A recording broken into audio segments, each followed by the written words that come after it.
Hello and welcome back to 33 Conversations podcast. I'm your host, Michael Abney, and today I'm joined by Gino, multifamily investor, certified money coach, financial educator, and co-founder of Barbaro 360. Today's conversation really is about legacy. Even though with all of those words about money, we're really talking about legacy, that identity you build after the success, and what happens when this money stops being a destination. And the start becomes the tool for a deeper connection to stewardship and to family culture. Gino, welcome to the pod. How are you doing today? I'm doing great, Michael. How are you? I am doing good. I am really excited about this conversation. This is season 8. You came to me through a different source, and I'm like, does this fit? And I'm like, yes, there's something here.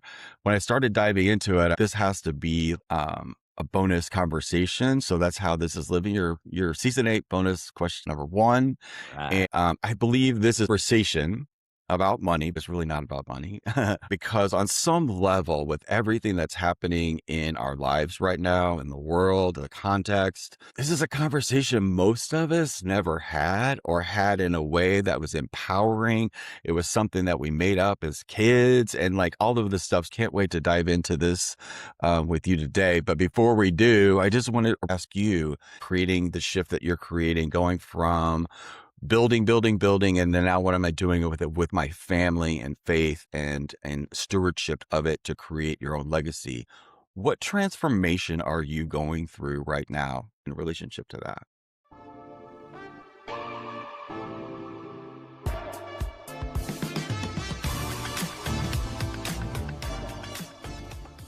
About a year ago, I sold my education company called Jake and Gino. I was really good at teaching people to buy real estate, but it just got to be boring. I hated talking about cap rates and cash on cash return and unit mixes. I mean, it's fun, but there was really no fulfillment. I mean, that train just stopped. And what I realized there was some students were doing really great, and a lot of them weren't closing deals. And I'm trying to figure out, well, why is Michael, who has no money, no experience, just closed a deal? But Gino here has it all. He's good looking, he's got money, he's got credibility, but he's not. And I realized the difference was the relationship that the person had with money that was closing deals was pretty good, was pretty sound. They knew what money was. They knew how to use money. They had a better relationship with money. And I said to myself, that's where I want to go because I've got 6 children. I want to build this financial legacy. I want them to become stewards of this money. I don't want to just hand a pile of money off to them and say, hey guys, have fun. I was Yeah. really afraid of that. So I got into money coaching to understand the relationship with money, to understand how to help others go back into their past and see the financial, what we call flashpoints or the money traumas, those memories that we have around money, how they've scarred us. And we're basically, living today's life based off of that 8 or 9-year-old child that happened to. I'm like, that's where I want to be.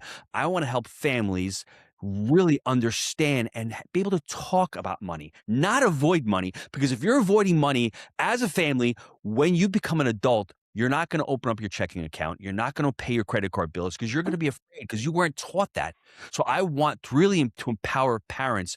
And even more importantly, I want couples, husbands and wives, to share their backgrounds, to share their histories of how they were raised around money. And then all of a sudden they'll start to say to themselves, we're not really fighting about money. I was just raised a different way. I was raised to save and you're raised to have fun. How do we reconcile that and try to come together and not argue about money, but see how we can work together about money, having empathy about how we were raised around money. That's what's really lighting me up right now because I think families with financial intelligence can change the world for the better. Because if they can reconcile themselves and they can be beacons of hope and people can look and go, well, what are they doing with money? Not so much about driving the Maserati or living in a great house, but just being able to have options and to be able to become financially independent, to decide ultimately, I'm not really working for money.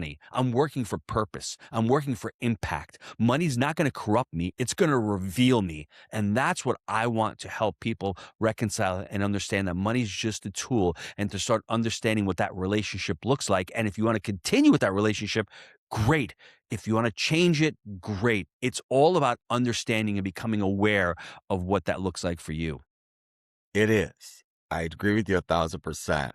But as I'm listening to you, I'm feeling all the people listening to this podcast, and money is such a trigger for all of us, especially now when scarcity energy is like, the boogeyman of the, not enough money, not enough oil, not enough this, not enough that. Like all of that's really being confronted by humanity right now about our Yes. systems. And, you know, I always believe money, well, it's not even a belief, it's true. Like money is really a, an agreement. It's a word.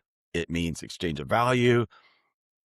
Somewhere along the line, it got shifted to the money is more valuable than the human beings, which Yes. created this offness in our system that we live in a system that literally our health is the most important thing in the universe. Without health, I'm going through some health stuff right now with like getting dizzy and like vertigo, like recovering from that. And man, that happens and I'm knocked offline. And I'm like, God, without my health, there's nothing. There's nothing. But yet, money has somehow creeped in and is a factor of who gets the healthcare and who doesn't, Mhm. and our understanding of it. And I wanted today, I want to take that, put that to the side.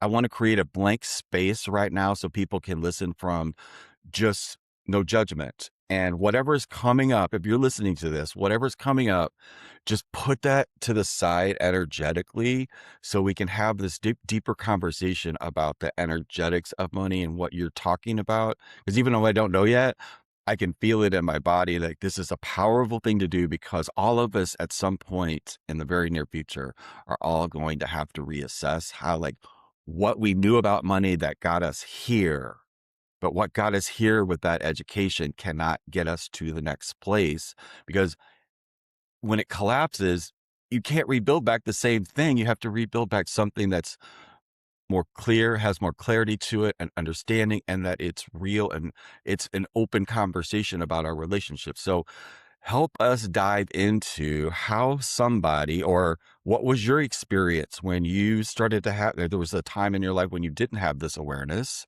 What caused this trigger of this awareness at your life that, hey, I want to be a money coach. Hey, I want to share this.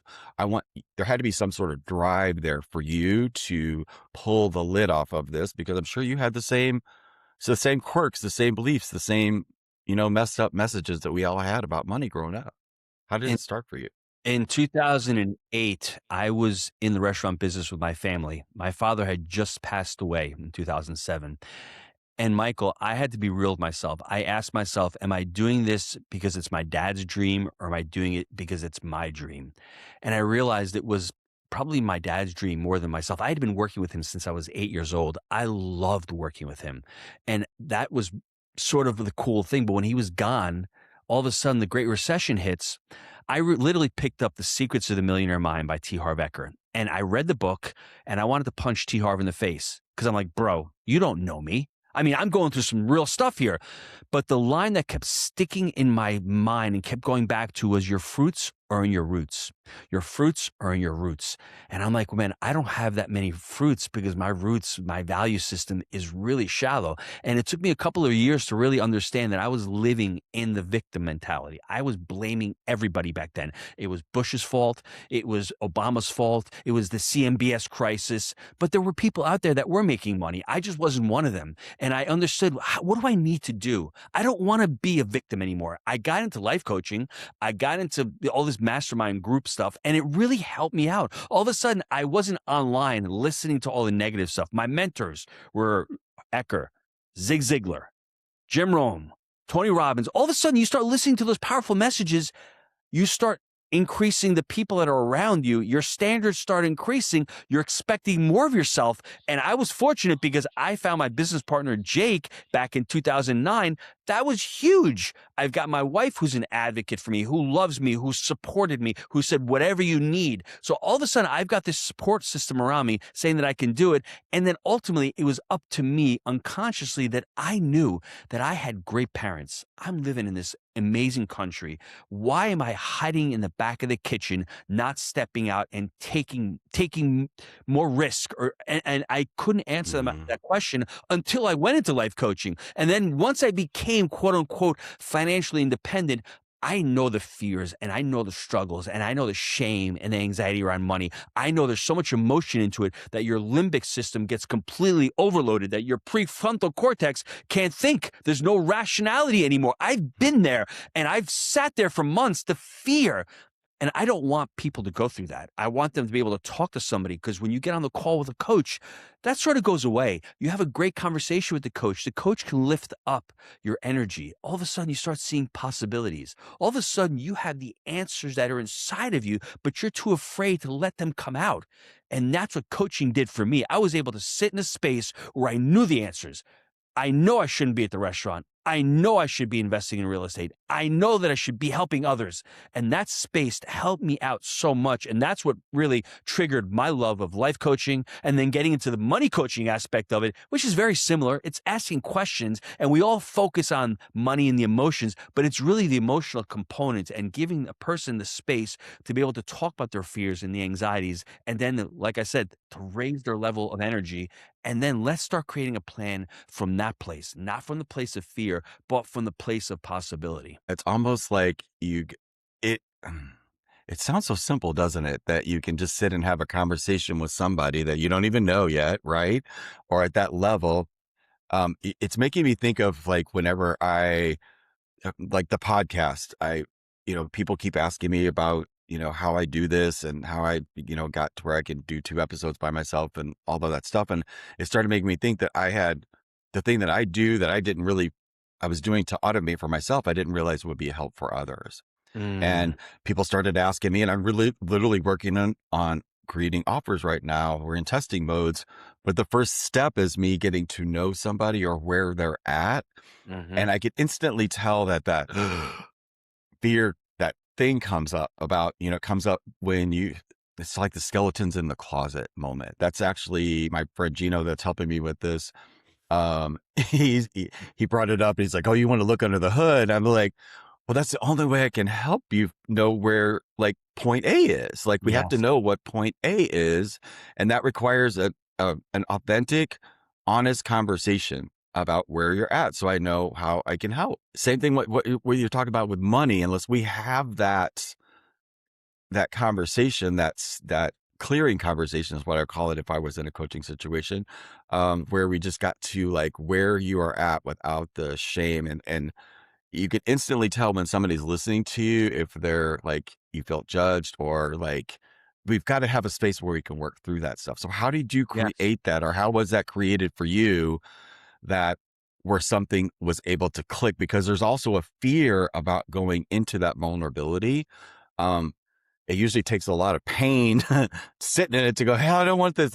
Like the pain of sitting there is too great for you to keep moving on. So where was that for you? And then how can you help us connect or start that movement, that process of movement, to where we can open the door to just seeing where we're at?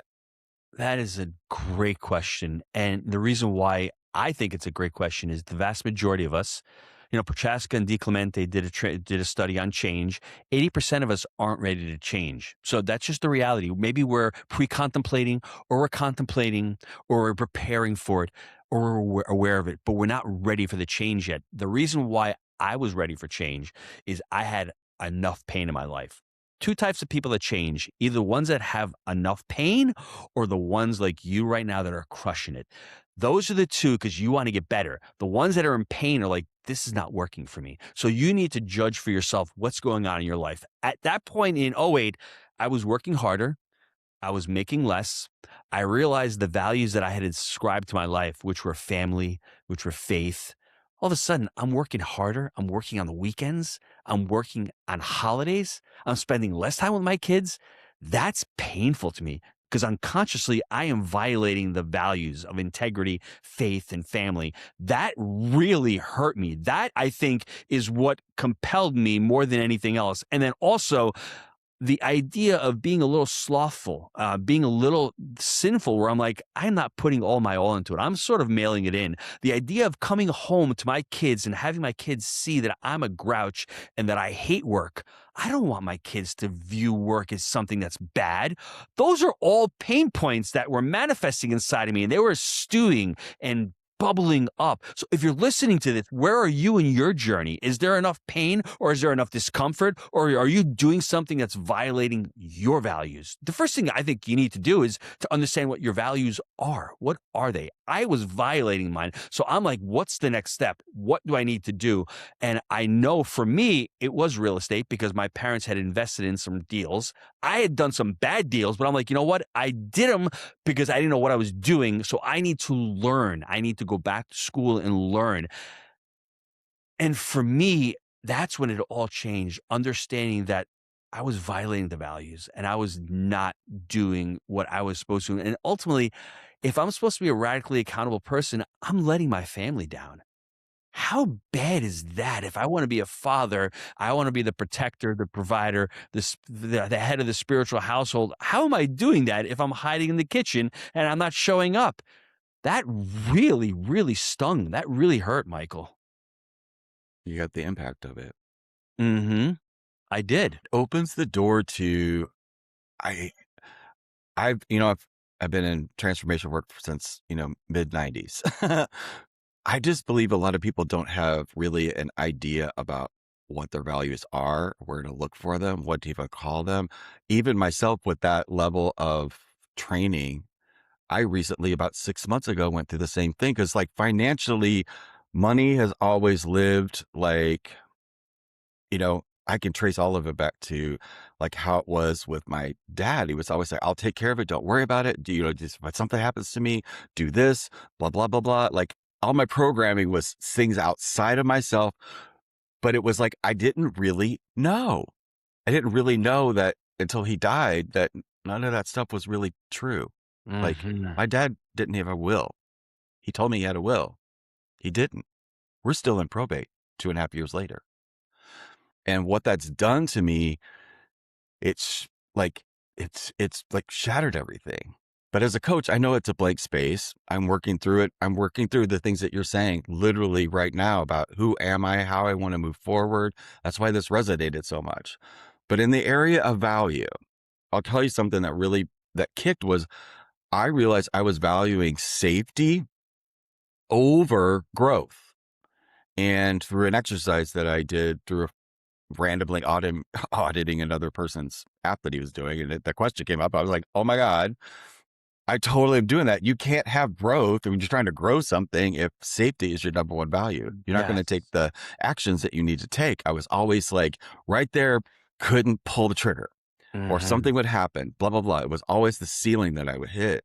And then I realized that one day and I was like, no, growth is my my number one value stack because Mm-hmm. I didn't really realize this, but there's really only one that drives everything. And when I put it in place, I'm like, oh my God, that is totally true. Then other things started to happen. Other people started to happen. I could see the growth aspect literally Mm-hmm. manifest right in front of me. So what Mm-hmm. was your value that you saw that you flipped or was there any? Yeah, the one beautiful thing about doing a podcast is that you get to interview amazing guests. I had Rene Rodriguez. I wouldn't say maybe a world renowned public speaker. He did this on my podcast a couple of years ago, maybe 3 years ago. He says, give me an idea or an example of a story when you were younger, because you typically start creating your values between 9 and 12 or 13 years old. So on the spot, I said to him, I am 8 years old. I'm going to work at the restaurant with my father. We walk into the restaurant. There is French bread sitting there. I pick up the French bread. I go into the kitchen with my dad. My dad is teaching me how to cook. He's really good at what he does. Everybody likes him. Um, I just feel happy there. It's just a cool place. Like, dad's the chef, dad owns the place. And I grew up in that environment. And my values were family business, becoming a mentor, working really hard, being proud of what you're doing. And those are values that, I mean, have come into my adulthood. And that's why I opened up a restaurant with the family when I was 23 years old. Now, that doesn't mean that those are the values that have to be immutable. I mean, I understood those as you start doing work and as you start saying to yourself, well, I want to possibly change my values or I want to grow into a different person. You can elect to do that. But that's where you start. You start in your childhood and you start seeing what happened. And I can see that young little boy right now working in the kitchen, being happy with dad, holding that fillet knife, and he's showing me how to cut the chicken cutlets, and he's showing me how to work the fryer. And it was such a cool place to be. I really enjoyed being there with him. And I connected with him there. And he was really proud of me as a young boy. He would show me off. And he's the kind of dad that the old school, he'd never say things like, I love you or hug you, give you that, but you could just see from his actions. And that's why, to me, when I got married, I want to have kids. I want to be a dad like that. And that's, like I said, go back to your childhood, go back to how you Mhm. grew up, and go back to what happened and how it relates to money. It's the same thing. Go back into your childhood and do a money bio. See what happened. Start having some memories about what happened, and then bring that into the present. And or some of those memories unconsciously holding you back, those behaviors and those beliefs and those patterns of what happened when you were a child. We were really good savers when we were young. I'm from a family of immigrants, so we save for a rainy day, never for a sunny day, always for a rainy day. There's a lot of scarcity there. There's a lot of fear there. There's a lot of, hey, we came here with nothing. We have to make sure we've got enough money saved. That works. Great, until you start making some money, and then you're afraid to start spending money. And then you get married and your wife decides to go to Whole Foods and buy $4 organic muffins. And you're like, time out. We can't do that. But Gino, we have money in the bank. Yeah, but we can't do that. Do you see how that works and how that reconciles? And you start having arguments with your spouse. Is it really about money, or is it about those fears that are underlying? And that's the work that I think is so important today, to have people go back into the past, work there, not stay there forever, but really understand that, then bring it into the present. Now you're here present. Now Michael and Gino can create a plan of what they want their values to truly be, and to create goals and systems to be able to allow to create that path going forward. Yeah. You're you're touching on something. Just it's not about the I always want to be, really conscious about people listening, and we're opening up a huge Pandora's box. Yes. But to have this, even the awareness that whatever relationship that you're in, and whatever relationship those people are in with their own conversation about money, instead of having it be about the money, it could be an aha moment to talk about how that came to be. Because I can imagine a couple sitting down and go, well, I grew up, it was like this. And when I grew up, it was like that. So it would open the door, like you were just sharing your story. And I was in my head going, well, my dad wasn't like that with money. My dad was like, didn't want us to know anything about money. He was like, I take care of it. And, you just like, you show up and you do hard work, Yes. and that's how it happens. But when I was growing up as a kid, I tried that. My dad, he was an engineer. He like, he loved cars. That was one thing I loved that he gave me, was like love of cars, and working on them, and being, greasy, messy. That was not my thing, although I did it. But the kid made up that, because I didn't like the things that he liked, you know, it wasn't a match, and it was just part of another story Mhm. about my relationship with him. But I was fortunate enough when I did start, and we had not spoken for a long time after I was an adult. And I called him and I said, Dad, what did you mean by all of that stuff? If you're, the only thing my kid remembers was, you're not going to make it or amount to anything unless you do these things. And if Mhm. I didn't do those things, then I wasn't going to make it. But Mhm. I did, or I did, Mhm. but I never could acknowledge any of it. I never Mhm. could know any of it. I've done so many Mhm. amazing things, but in a moment, I'm like, I feel like I've never done anything.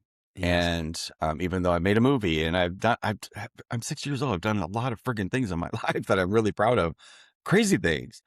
But like, I can't connect to any of it, Yeah. like, because that's the way it was. But he did tell me, he's like, son, I don't remember saying any of those things. But if I did, it was because that was the only thing I knew to teach you to Yes. survive. I didn't Mhm. know how to, like, I became a, cosmetologist. I had my own hair business. That's how I started my entire career. I was really freaking good at it, and I made shit tons of money. I always, like, there was no time in my life I could not just pull money out of my pockets because I had tips all the time. But something happened in 2008 that was like, I can't do that anymore. Mhm. And then you go do other things. But like, seriously, that was the thing that like I knew I could do without thinking. And like, that was 2008. We are 20 years later. I am still in the quandary of like, what's next? We'll Like, always be in that quandary, won't we? And that's the beautiful thing. I'm not here saying that, my process has worked. My journey continues because now I've got to teach my kids this, and I have my fears. And I have a 26-year-old and a 23-year-old and a 20-year-old and a 17-year-old. I'm afraid for them. I want to tell them, hey, you need to go out and get a good job. You need to go to college. But I have to pull back and say, time out. That mm, doesn't work. And I've had to pull myself I know. back.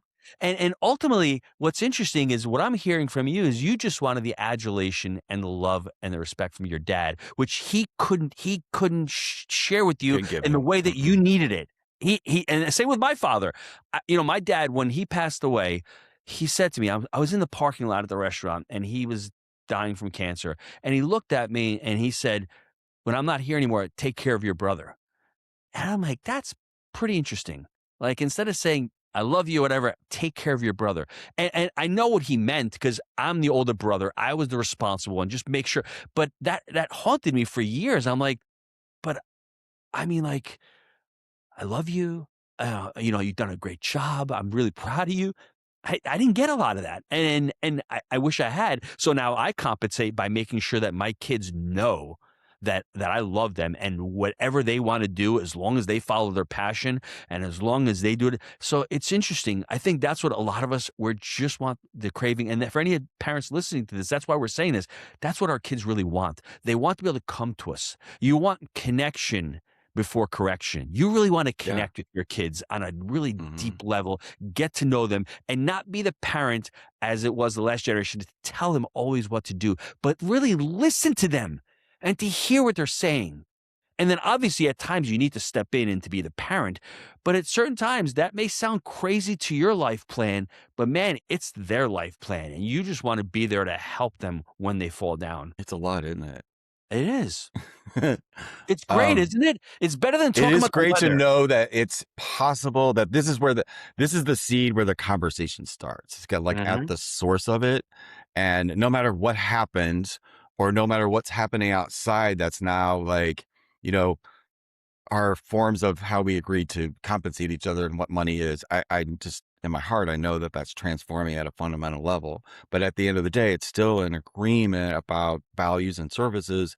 And that's what I want. That's what I love doing, is providing a service or using my intellect or my way I vision things, and to help people find solutions, um, in a world that's changing. In like, it used to be, you learn this thing and you go teach this thing. No, you become aware of this thing and you learn to do it in real time. Like, that's how it occurs, like right now. Yes. There is no like thinking about things or planning things. It's like it's in the now, and it's a lot. Mhm. But at the same time, it keeps me on edge because I constantly have to let go of what got me here, because I know that it literally cannot get me there. I'm constantly in that space of, no, Mhm. what's now? What's important now?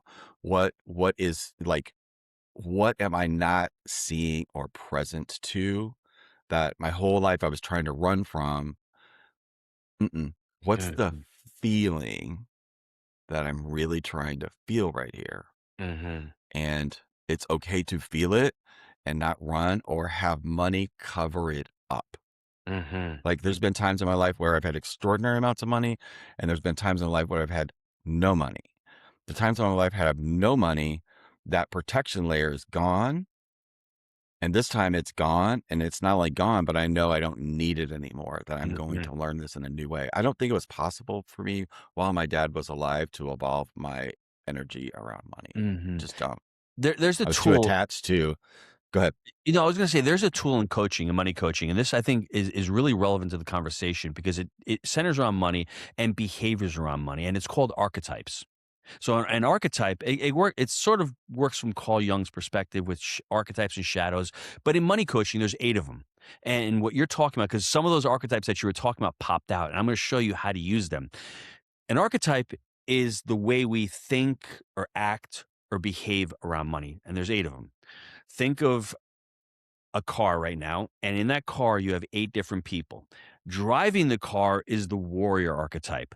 That's the archetype that Michael gets up and he's crushing it. He's making money. He knows what he needs to do.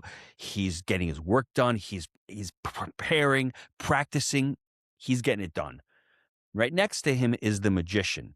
Now, the magician, it transcends reality. The magician knows why Michael's doing it. Now, the warrior can be doing it, but he needs help from the magician to make sure that he's doing the right thing. Those two are so powerful. Those are really powerful archetypes. And those are the archetypes that you want driving your money decisions. In the back seat is the creator artist. Now, you need the creator artist because the creator artist is the one that creates, the one that makes beauty. You're an opera Mhm. singer. I'm an opera singer. You like to draw art. You like to go hunting. You like to go fishing. Whatever your creator is, you like to do podcasts. You like to write Mhm. books. We all Mhm. need that.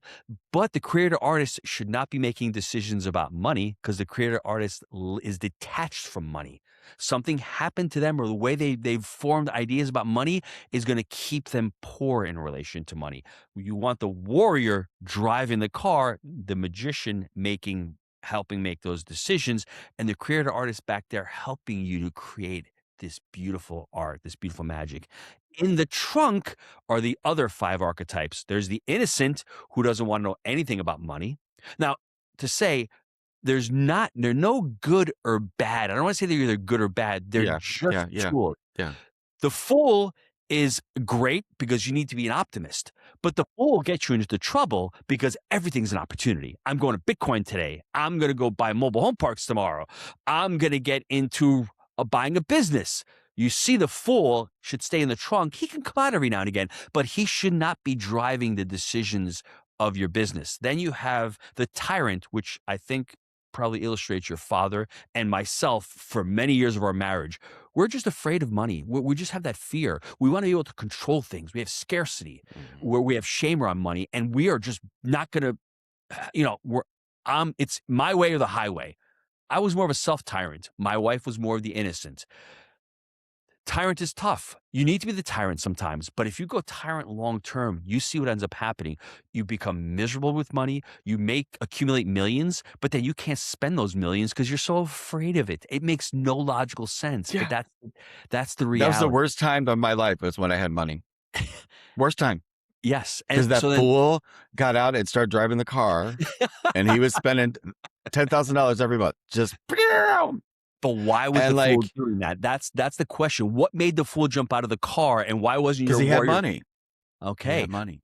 okay, he had, but if you got to go a little deeper into that. Let's go. What made? I'll go with you. Yeah, what made you? So when you have that, it's really dopamine. Really, The it's those dreamer in chemicals. me, the The, the the dreamer in me yeah, the dream. Okay, so then you have the that was never allowed to dream when I was a kid.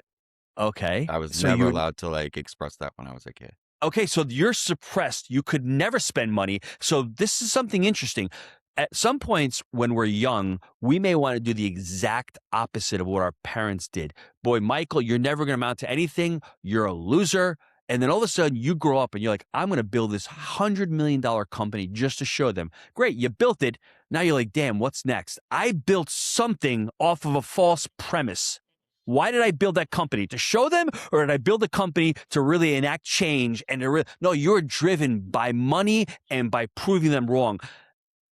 They get to you to where you want to go, but is that where you really want to go? Is that the journey Yeah, that you really that's want what to take? happened. That's literally what happened. I would need somebody. I figured that out early. That's all I needed in the world is somebody to tell me I couldn't do it. And it was done until that stopped working. Yes. Um, and so then I had to literally unconsciously manipulate situations so that they would tell me no. Uh-huh. But then like when I started, that was the mid 90s when that hit. And Yes. then that's when I learned about, I don't know if you've ever heard of Landmark, but like that was where a lot Oh, of my yeah. training came from. And I worked with Yes. them and I thank God for them every day or what I know about that. But because that's what got me out of that. But it didn't resolve the underlying thing, Mhm. because it just didn't. Yes. Ontologically, you can't get to really where this lives. I know it lives in the body because I've Yes. experienced the pain of whatever this is. So like I love what you're doing. I love the commitment that you're bringing to the world. And you're right. It is so frigging needed. We all even if nobody gets anything out of this conversation, just the awareness that the conversation exists. Mhm. And I'm really wanting to know. I know we can't solve, everything in one in podcast, but I've become a really big fan of leaning into things Yeah. and finding out that my personality type works really good when I just sort of lean into things and allow myself to take the momentum of the possibility that we're creating here today of something new and getting out of the rat wheel. Because like I'm literally in it right now, but it's in a new way. And I know you got to come back to the origin point, the 0 point before anything. You can't build on top of a mud pie. It's still a mud pie. So Mhm. I feel that that's cleared, and I'm okay to have new conversations, and I am open to I'm open to learning. I'm Mhm. open to seeing something new, even though see that was just a little bit of fear, like right there Yes. that kind of came up. So Mhm. noticing that and open the door for other people that are experiencing the same sort of whatever they've got going on. Whatever is happening, I think is whatever our stories are emerging, and we don't know what the hell to do with them. So my question Mhm. is, what is something that we can start to lean into before we get to work with somebody like you, or take the next logical steps in our journey? What's something that we can do to lean into getting off the rat wheel about how it's been and start evolving into the spaces that you're creating, the spaces that you're talking about, the higher elevations of understanding our relationships with money? When we grew Actions. up when we grew up, there was a lot of time for mindfulness. There was a comedian on saying when he grew up in the '80s, he would look at air conditioning drip, he'd be on a line, he would just be by himself. We were always mindful. I think right now to really take the next step, I think you need to really start being mindful. Whether you're spiritual, whether you want to meditate, you need to take time off to just shut everything down. And I'm going to speak to men specifically because I know how men operate. We were taught to suck it up. We were taught not really to emote. We are different than women. We process things differently. We go into our literal man cave and sit there and stew for a little bit and then get over it and we move on. That could be good, and it can also be a bad thing because we don't have anybody to talk about with our problems. You want to start somewhere, you need to start to be mindful, and you need to start to understand that by pushing down those emotions, at some point, they will pop. They popped for me a few Mhm. years ago, and I just looked around and I'm like, I don't want to live like this. I don't want to be like this. I want to connect with my wife deeper. I think she deserves more of me. I think I have to stop just pushing that myself away and trying to push my emotions away. And it's funny. One of my coaches said to me on a scale of 1 to 10, how angry are you? And when you ask a person that, everyone's going to say a 1 or a 2. And that's what I said. But I said, "Yeah," well, and then I started to see the anger of this being angry at my dad, being angry at my mom, being angry at my brother. And I was like, wow, I'm not an angry person, but I do have anger. And to become aware of that and to say to yourself, what am I doing with these emotions? You are really highly, what's the word? You're really highly developed. You're really well into tuned to your emotions and to how your body feels. Most men, I'm sorry, unfortunately, we're not. I mean, like you got on that train years ago, up until 10, 15 years ago, life coaching was a joke. They would make fun of me. You're a life coach. But now Oh it's yeah. like, everyone understands the power of it because we don't go into those emotions. We don't seek our body. So for really to bookend the question, the answer is start to become mindful. Start to see how you feel. Start to see where your thoughts are. Start to see what that feeling and when you say that you're getting triggered, just remember I don't think somebody can trigger you. I think you're allowing yourself to be triggered. And that's a hard thing for me because when somebody says something insulting to me, Gino, you put on a few pounds. Well, I can take it one of two ways. Maybe I did. And that shouldn't trigger me. There's a stimulus and response, and I have to understand that. And that's a really, really hard thing when you're younger and you're seeing it play out on social media now. But Stephen Covey talks about the stimulus and response. If you can really work on that in your life and really understand that and really start taking hold, once again, the victim mentality is an archetype with money. You don't want that, but you also don't want the victim mentality in your life, running your life, because if you have the victim mentality, you're ceding your power. You're ceding everything that you can start to change. There's no hope. There's no future with victim because there's no opportunity. There's nothing that you can do. So responsibility for me is key, but ultimately start with the mindfulness and start with, like you said, that feeling. How do you feel? What are those emotions bubbling up inside of you? Okay. Um, it's the take of the time. It's the taking the time. So Mhm. I can easily do that, and I think anybody can else look in their life. Like I know, like right when I wake up and when I go to bed, it's the most important times of my life. From a perspective of looking at how it went or how I perceived it, to reframing that, or making just it's just check in with myself every day, so I can easily put those things into it. Mhm. Um, but in the context of our podcast and the closing question I want to ask you, I want to reframe it just a little bit because of your answer that you just gave. So if somebody is realizing, first of all, are you ready for your closing question? Oh, sure. Yes. I Let it know this rip. is an amazing conversation and it kind of went into space. I would love where the conversation went today. Really meaningful and impactful because um we just don't take time to talk about the core or the thing at the beginning. We like to talk about the solution. Oh, just peel it over and fix it. But that's not what we did today. We actually just stayed with the the space. So I'm really Mhm. grateful for that.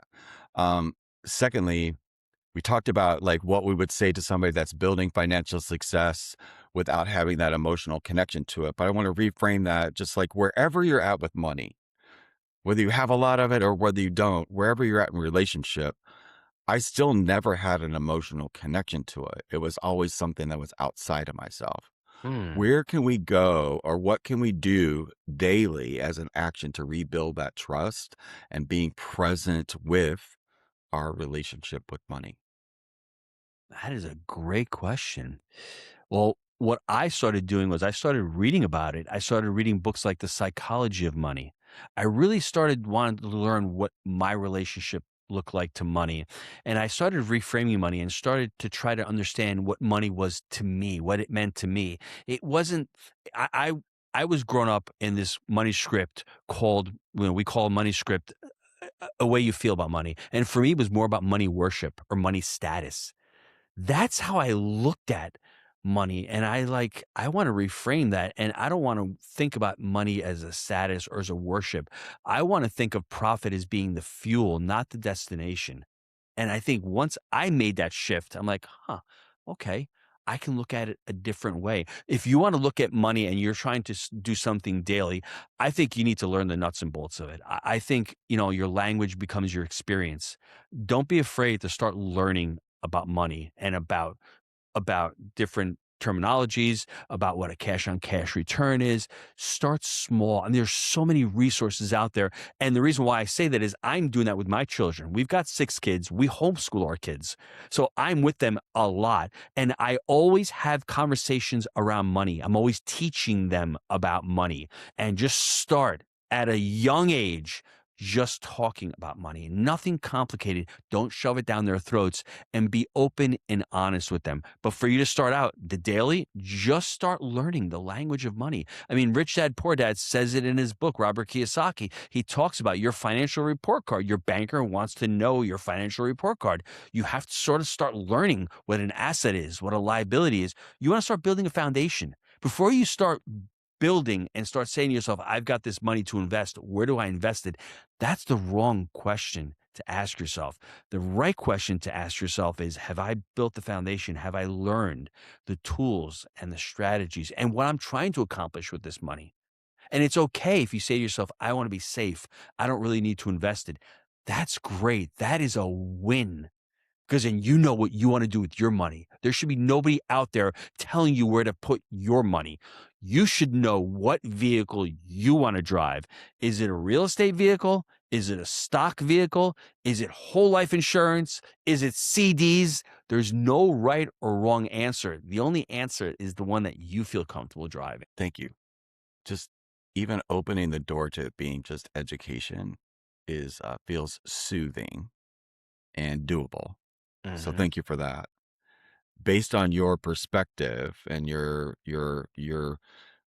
what you've been through and where you're at right now, what's the one piece that instantly comes to your mind if you were back there starting from zero again or starting from a space where okay, I want to learn. I'm not moving forward till I learn. I can't build anymore till I learn. Where's the resource that you would say to go to first to learn? Oh, that is another great question. It depending on well, the first book that I would pick You up, great. Yes, the first book that I would pick up is The Richest Man in Babylon by George S. Clayson. It is so simple, but yet it's so profound because if you follow those steps, honestly, and you talk to me in 5 years and your life has not radically changed, then I don't believe you've implemented saving 10%, living below your means, saving for retirement, making your house a profitable investment, only investing with people who know what the hell they're doing. If you follow those simple steps, there is no way that you will not become financially independent within the next decade. I see no way of not doing that. But then people are like, can it be that easy? Yes. Building wealth is not a hard thing, but then you have all of these other things popping in where the fool jumps in, right? Or the innocent jumps in. But just by starting by reading that book, it literally changed my life. Thank you for today. I really This appreciate was it. fun, brother. I enjoyed this. Yeah, it really was. Woo. I really did. Yeah. So yeah, wherever you guys were at, wherever you listen, I just really want to thank you for bringing it to the table and doing it in a way that was like really real and authentic. I, obviously that brings up a lot of stuff for a lot of folks, but yeah, like where I'm at right now, like I, yes, thank you. You guys listening, sometimes the conversation about money really is not a conversation about money. It's a conversation about fear. Sometimes it's about safety. Sometimes it's about love or the lack of it. And maybe legacy is not the thing we leave behind after we're gone. Maybe it's the way we feel when we sit across from the people that we're sitting across from right now. And maybe today's the day that you begin a new conversation. I know it's going to be for me about all things money, abundance, and how do I want it to go from here? How do I want to be flowing in the universe? And you're right. There is no right way. It's just one conscious choice after another one. And with that, we will see you on the next bonus one next week. Bye, guys.